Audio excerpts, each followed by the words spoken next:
When I was a wee guy, I loved it when Manty went on holiday because it meant when she got back, I'd get a stick of rock. Rock is one feature that everyone knows about. The name of the resort is on the top, the bottom, and all the way through.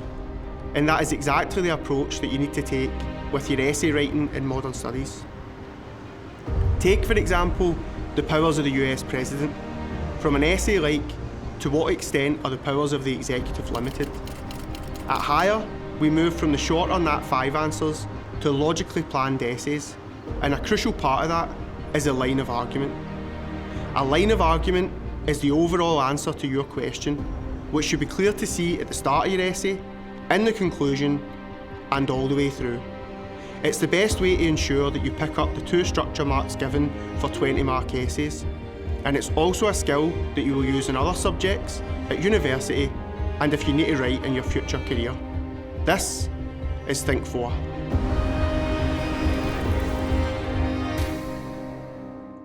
Think about that essay on how the executive branch is limited by other branches.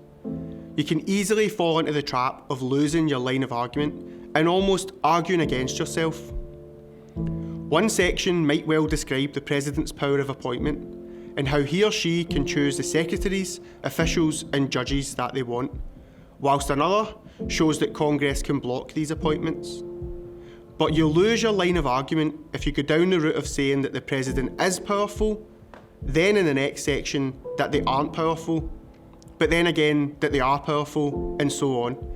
It's a common fault, and one that stops a good essay from being an excellent one.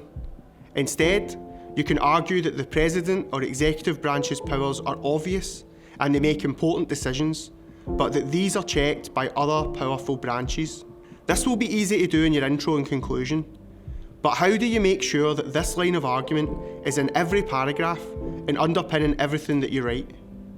You do it deliberately and consciously, and by making sure that the language that you use in each paragraph makes it clear that you're going to show some of the President's considerable powers, but you're also going to demonstrate some of the limits to that power. Generating a line of argument means being clear before you start writing exactly what your answer is going to be, then threading that all the way through. A good way to do this is by thinking about the end of the essay when you first read the question. What are you going to be saying to sum up your answer? Are you likely to be saying that the President is all-powerful with no limits? Or that the President has no power at all? Will you be ending by saying that you don't really know? Well, of course not. At the end of the essay, you'll be very clear that the President, and therefore the executive branch, is powerful, but that this power has checks to prevent one person being all-powerful or too powerful. That's the answer to this question. Your line of argument is the way that you thread the answer throughout your essay, just like a stick of rock. This was Think 4. Thanks for watching.